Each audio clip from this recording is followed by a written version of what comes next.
하나님께서 우리에게 말씀으로 찾아와 주시고 또 말씀을 들을 때 살아계신 성령께서 우리에게 말씀해 주시는 그런 귀한 시간 되기를 원합니다. 이 시간은 우리가 주의 말씀을 상고함에 있어서 빌립보 교회에 사도 바울이 편지를 쓰게 되어지죠. 그래 편지를 쓰는 데는 여러 가지 이유가 있겠는데 그 여러 가지 이유 중에서 중요한 이유 중에 하나가 오늘 본문의 구절이 되는 것입니다. 그래서 오늘 본문은 2절을 중심으로 살펴보도록 하겠습니다. 본문 2절을 보시면 우리 같이 읽으셨지만 다시 그러한 것을 이해하시면서 한번 읽어보도록 하겠습니다. 시작. 내가 유오디아를 권하고 순두계를 권하노니 주 안에서 같은 마음을 품어라. 아멘.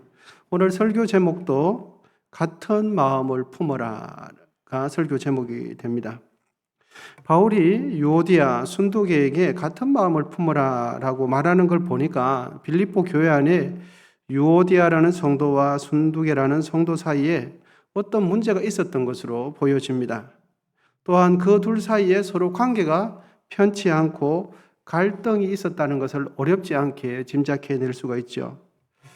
유오디아, 순두계에 대한 정보는 이름 말고는 알아낼 수 있는 것이 성경에 어디에도 없습니다. 이름만 딱 기록되어 있습니다. 그런데 여러분, 유오디아와 순두계가 무슨 일로 갈등하게 되었는지는 모릅니다. 그리고 그 갈등이 얼마나 오래되었는지도 모릅니다. 그리고 그 갈등의 깊이가 얼마나 깊은지도 모릅니다. 본문 2절에서 같은 마음을 품어라 라고 바울이 권면하는 걸 감안한다면 그 둘은 분명히 갈등이 있기는 있는데 그 갈등의 이유는 입장이 서로 다름으로 인해서 갈등이 유발하게 되었다는 것을 알 수가 있죠. 같은 마음을 품어라 라고 말하고 있기 때문이죠. 사실 모든 갈등의 시작은 여러분 어디서부터 시작됩니까? 갈등의 핵심은 뿌리를 찾아가면 무엇입니까? 내 생각 그리고 나의 입장을 다른 사람에게 강요하기 시작할 때 갈등은 유발하게 되는 것이죠. 그리고 생각과 마음이 같다면은 갈등이 일어나지도 않을 거고 관계가 깨어질 이유도 없지요. 여러분, 동일한 하나의 사안, 문제를 두고서 서로 이해하는 생각이 다를 때, 입장 차이로 인한 갈등이 있을 때 우리는 그때 교회 안에서 꼬인 오해와 갈등을 어떻게 풀어낼 수 있는가 하는 것입니다. 이는 분명히 쉽지도 않고 단순한 문제도 아닙니다. 그런데 중요한 것은 갈등이 있을 수는 있는데 갈등이 있는 것으로 끝나면 안 되는 거죠. 여러분 아멘이십니까? 갈등이 있을 수는 있는데 그 갈등을 반드시 풀어내야 되는 거죠. 그리고 유오디아와 순두계 이 두 여인의 갈등이 빌립보 교회 안에 부정적인 파급 효과를 가지고 왔던 것 같습니다. 그러니까 이것을 어떻게 알 수 있냐 하면 그들의 두 여인의 갈등이 빌립보 교회에 아무런 영향력을 주지 못했다면 바울이 편지를 쓸 때 이 내용을 기록했겠습니까? 안 했겠습니까? 할 이유가 없는 거죠.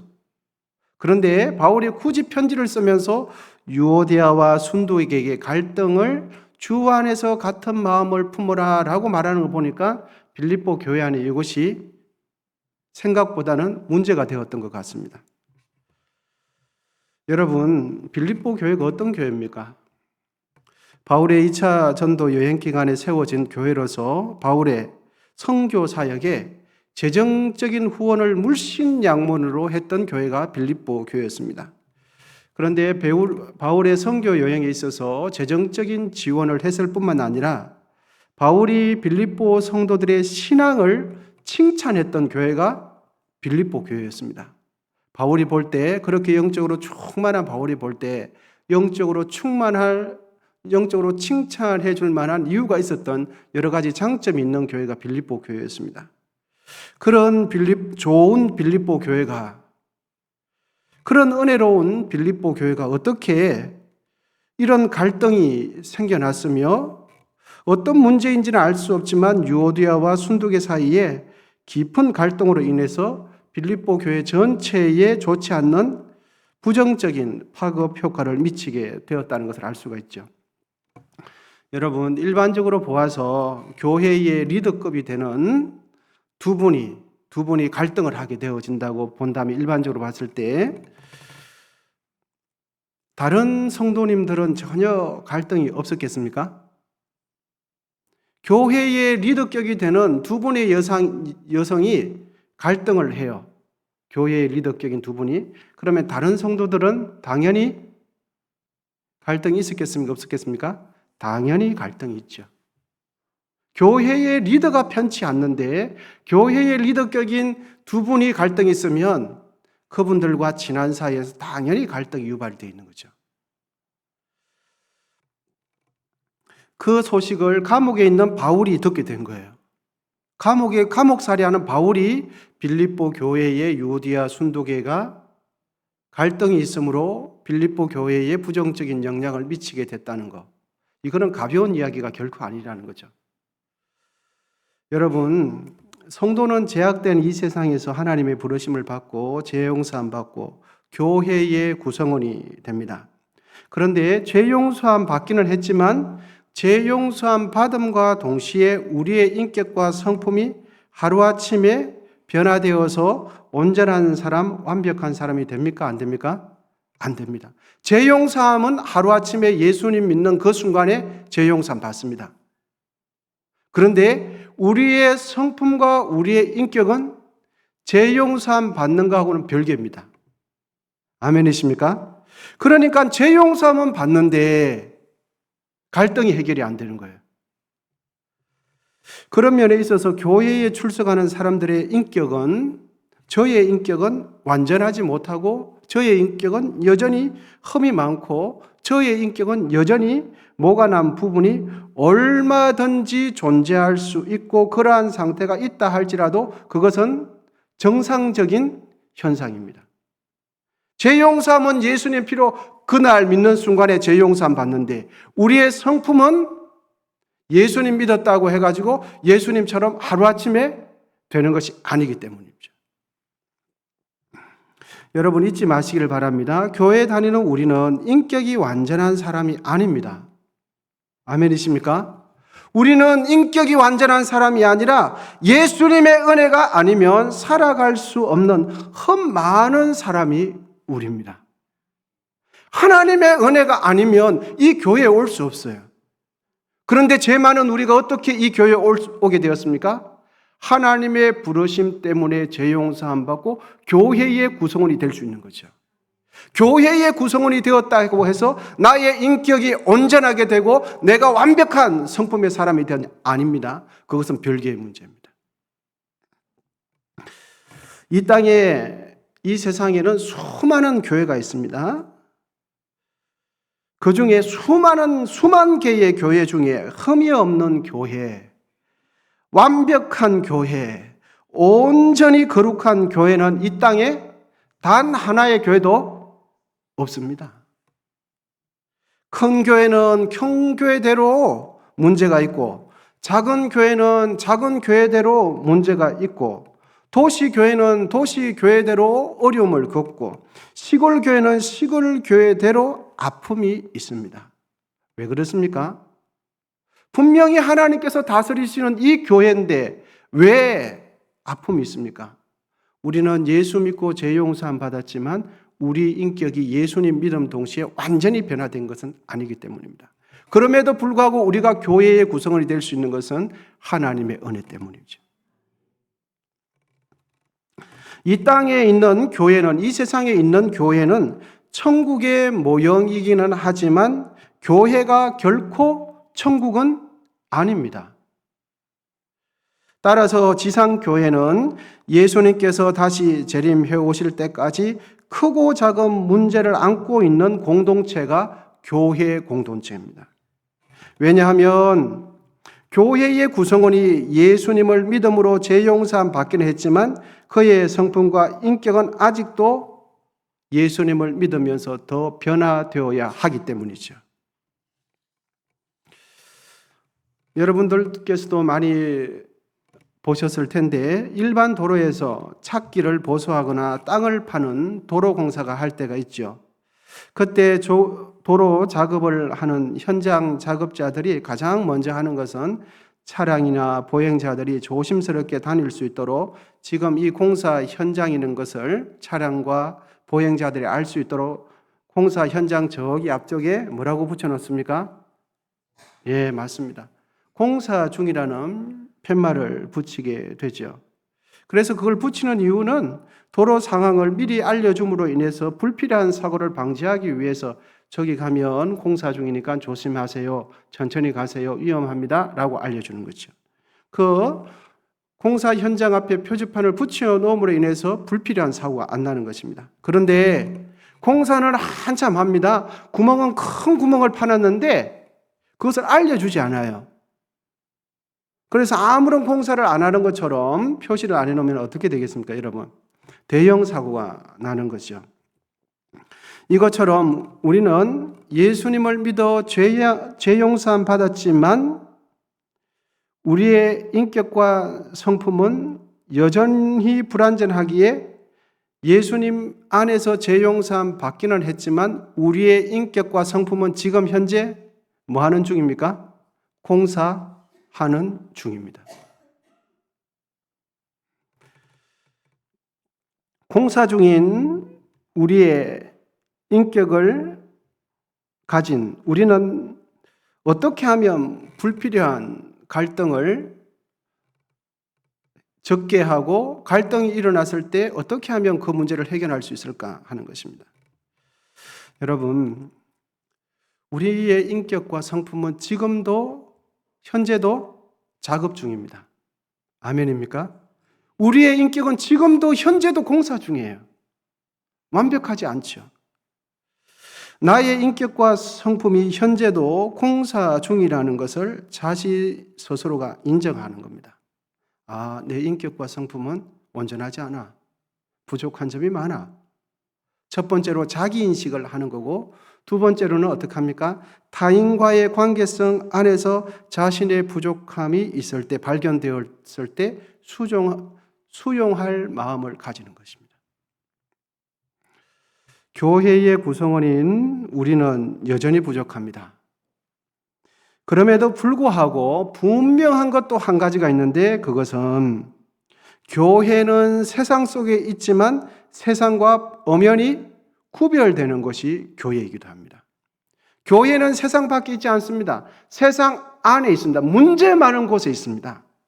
그런데 교회 안에도 문제가 많습니다. 그럼에도 불구하고 교회는 세상과 똑같지 않습니다. 교회의 시작은 사람이 아니지요.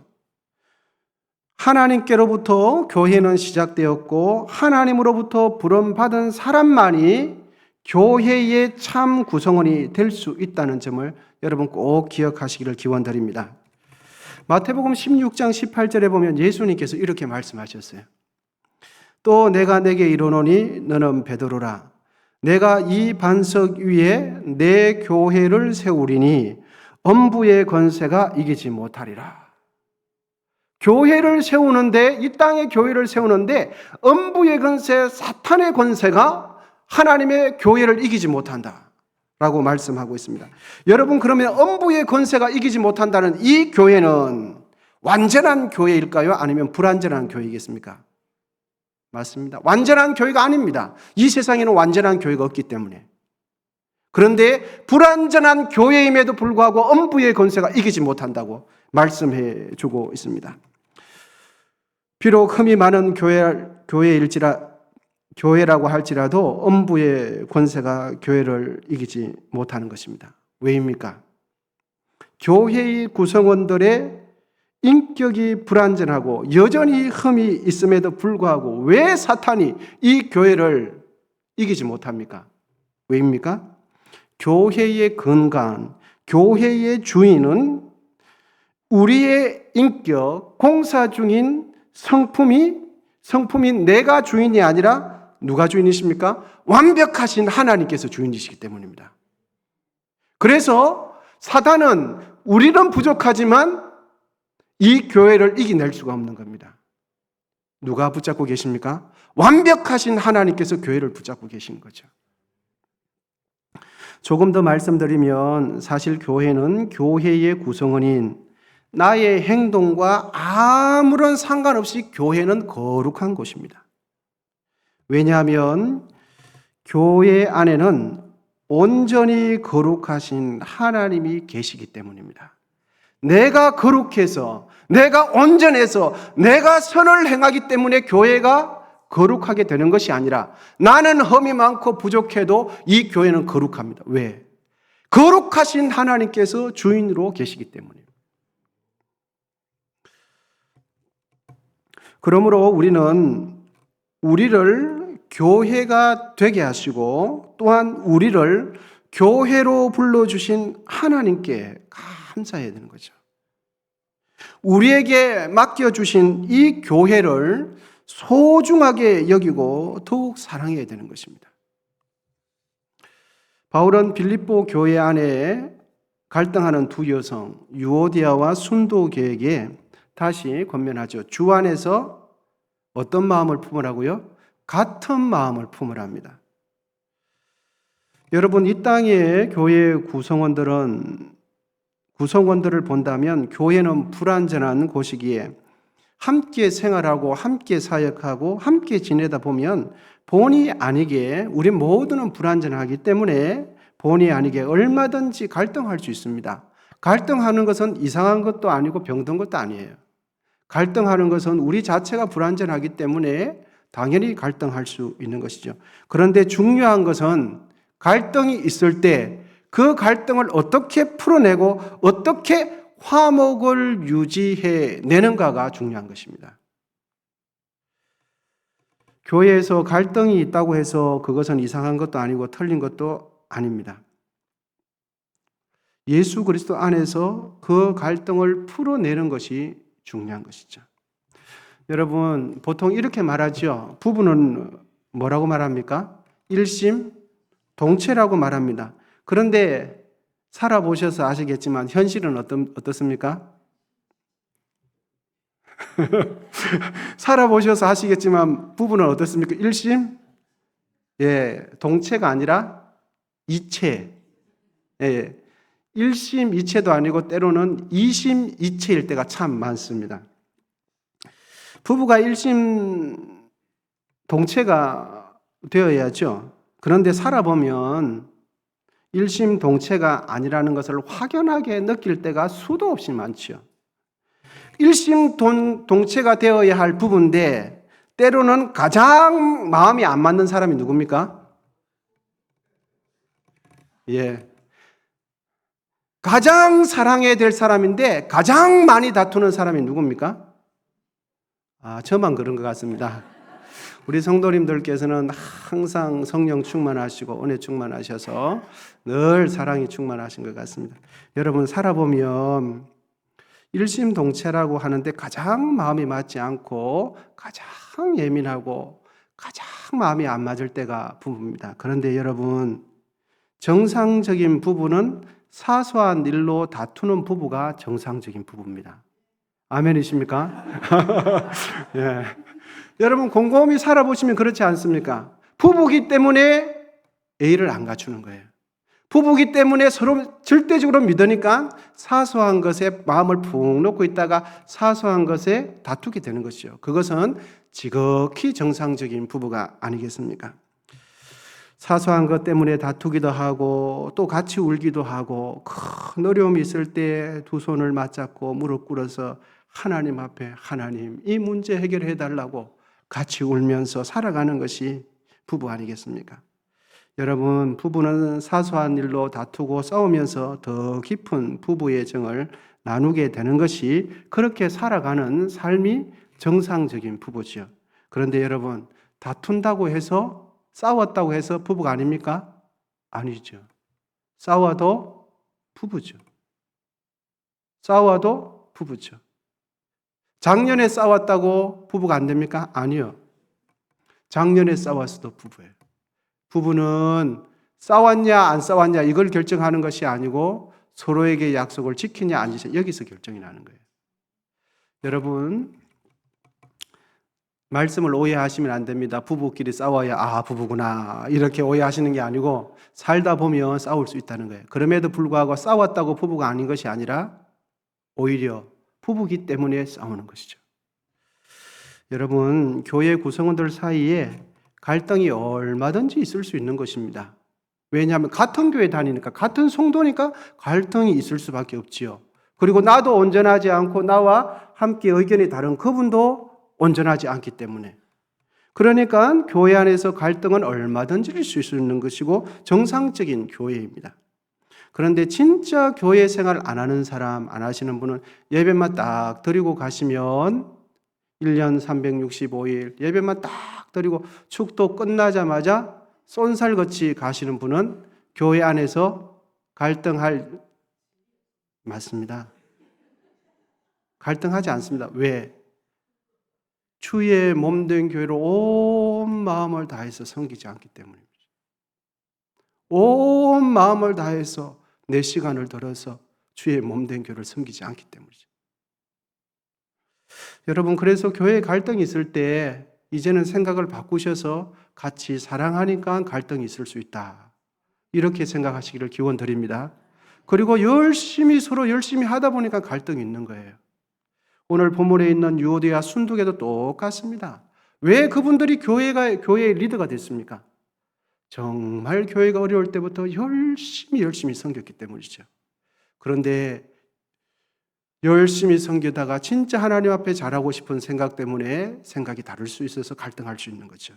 그렇다고 그 유오디아와 순두계는 다른 교회 다녔습니까? 아닙니다. 빌립보 교회에 같이 다닌 것이죠. 여러분, 교회의 구성원들 사이에 갈등이 있을 때 그럼 갈등이 있는 것은 받아들이겠는데 그 문제를 어떻게 하면 풀 수 있겠습니까? 그것이죠.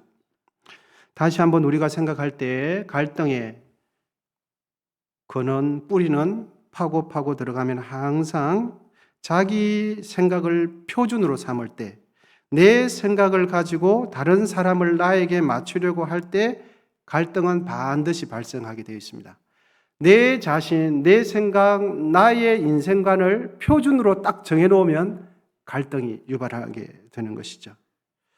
주 안에서 같은 마음을 품어라 라는 이 말은 모든 성도가 천편일률적으로 생각해야 한다는 뜻이 아니라 주 안에서 같은 흐름의 생각을 해야 한다라는 뜻입니다. 그래서 주 안에서 같은 마음을 품어라 라는 이 말을 다른 말로 표현하면 내 생각, 내 경험을 기준 삼지 말고 하나님의 말씀을 기준 삼으라 라는 뜻이 되는 것입니다. 여러분, 우리 PPT 한번 보시고 같이 한번 읽어보도록 하겠습니다. 자, 준비된 문구인데요. 같이 한번 읽어보겠습니다. 시작.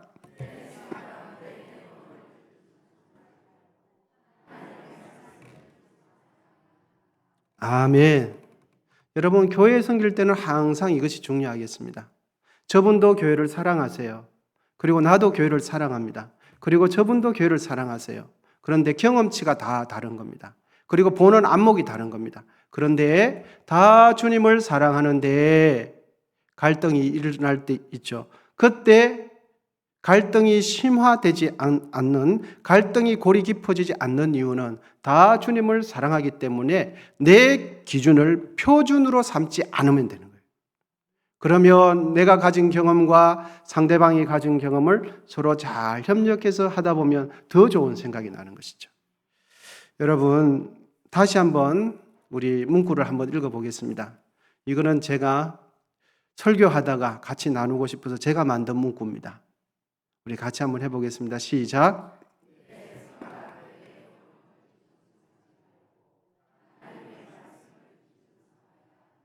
아멘. 하나님의 말씀을 서로 공유하면 같은 마음 품는 것이 가능합니다.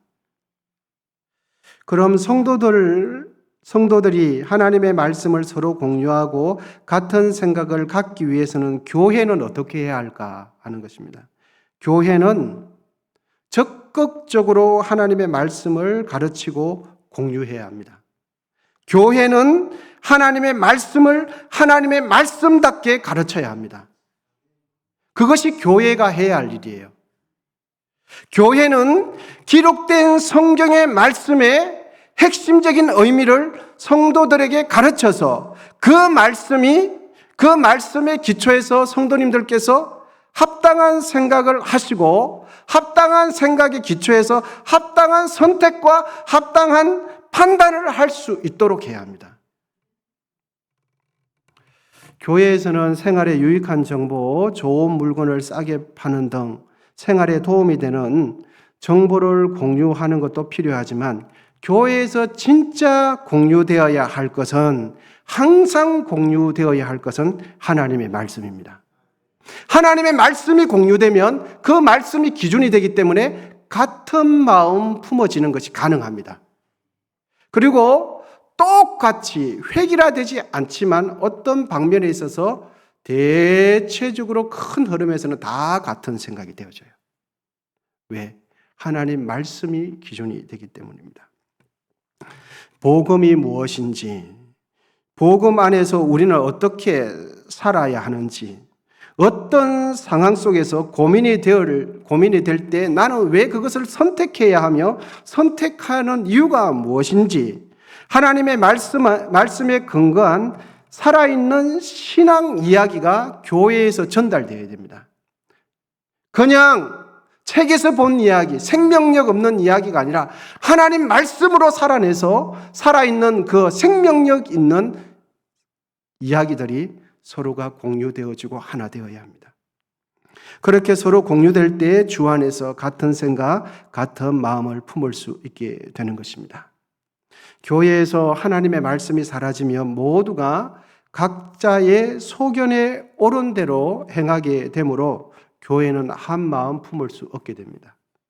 복음이 사라지고 말씀이 사라지면, 말씀이 말씀답게 선포되지 않으면 사람은 누구나가 내 생각에 옳은 대로 하게 되어 있습니다. 그래서 성경에 보면 각자 소견에 옳은 대로 행하기 때문에 교회는 한 마음 될 수가 없습니다. 여러분, 기본적으로 견해가 다른 사람, 기본적으로 관점이 다른 사람과 대화를 하면 할수록 일치점을 찾기보다는 오히려 갈등의 골만 더 깊어지는 것이 보통 대화입니다. 관점이 다를 때는. 그러므로 교회에서는 자신의 생각, 자신의 경험, 자신의 인생 철학, 자신의 인생관을 기준으로 삼지 말고 어떠한 상황이 되면 성경은 이 상황 속에서 뭐라고 말씀하시는지, 이 상황 가운데 성령께서는 뭐라고 말씀하시는지 우리 모두가 하나님 말씀의 기준으로 한 것을 확인하고 점검해야 합니다. 내 경험, 내 생각, 나의 인생관을 교회 공동체 안에서 앞세우지 않도록 항상 조심해야 되는 거죠. 왜냐하면 내가 볼 때는 옳아 보여도 상대방이 볼 때는 옳지 않아 보일 수 있기 때문입니다. 내 감정이 옳아 보여도 상대방이 볼 때는 내 감정이 옳지 않거든요. 그러면 어떻게 하는가? 이 상황 가운데 하나님께서는 뭐라고 말씀하시는지, 이 상황 가운데 성경은 어떻게 우리가 하기를 원하는지 하나님 앞에 엎드리면서 하나님의 음성을 들어야 하고 성경은 뭐라고 하는지 기록된 말씀을 찾아야죠. 우리의 신앙생활을 구분하면 크게 세 가지 형태로 구분하는 것이 가능할 것 같습니다. 첫 번째 형태는 하나님의 말씀, 하나님의 뜻보다 내 생각, 내 인생관이 앞세워서 교회 생활을 하는 겁니다. 그래서 무슨 일이 있든지 어떤 결정을 할 때 하나님 말씀보다 내 생각, 내 감정, 내 경험치가 앞서서 교회 일을 할 때 결정을 해버리는 거예요. 이런 불의의 한 형태가 있고, 두 번째 불의의 형태는 하나님의 말씀이 내 생각보다 앞서기는 하는데 나의 생각이 하나님 말씀보다 너무 뒤처지는 거예요. 그래서 하나님의 말씀대로 순종하는 속도가 너무 느려서 순종해야 할 때 순종하지 못하는 경우입니다. 그래서 이런 경우는 마치 버스가 지나가고 난 뒤에 손을 흔드는 것과 같은 것이죠. 이게 두 번째고, 세 번째로는 하나님의 말씀과 나의 생각, 뜻이 동행하든지 같이 가든지 함께 가든지 이런 경우입니다. 나의 생각이 하나님과 일치되거나 거의 같은 맥락의 생각을 가지고 있으면 우리가 생각하는 것이 나중에 성경 말씀을 찾아보고 돌아보더라도 하나님께서 인도하셨구나.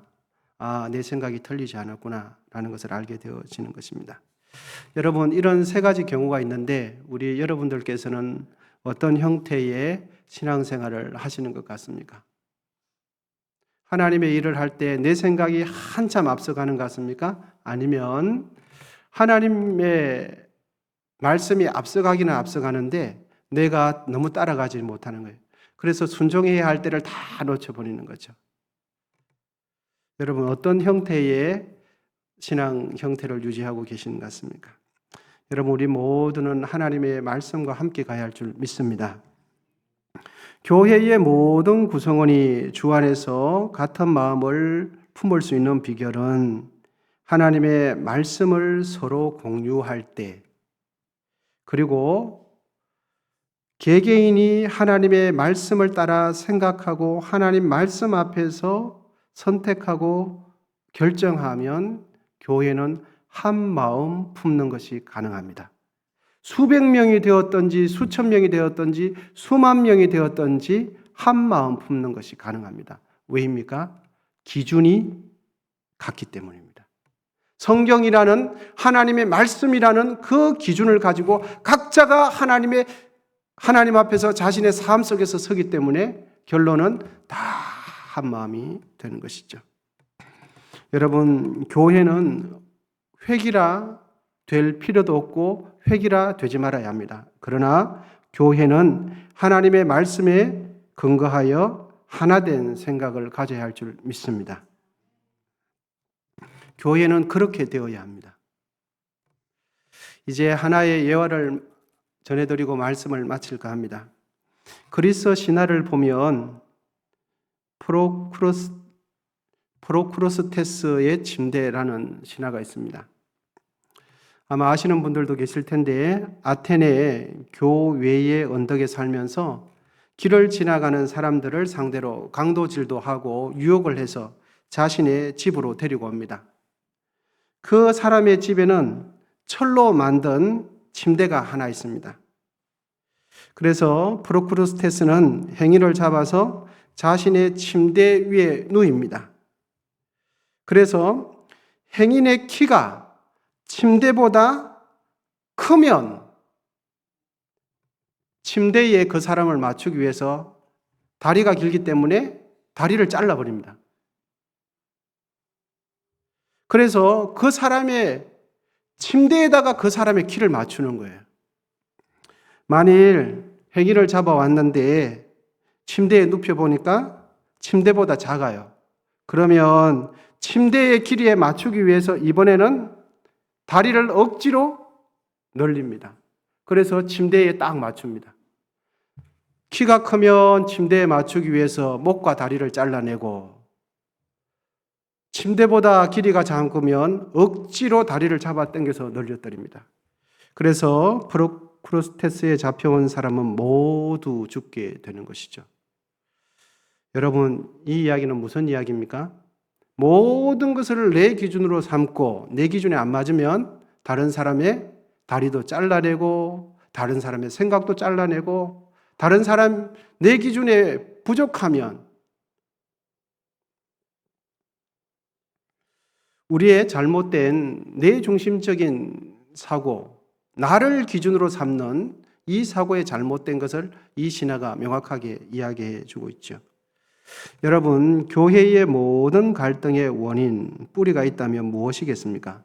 그것은 하나님의 말씀이 아니라 내 생각, 내 경험, 나의 인생관, 내 견해를 기준으로 삼고 상대방의 의견을 다 프로크루스테스처럼 다 잘라버리는 것이죠.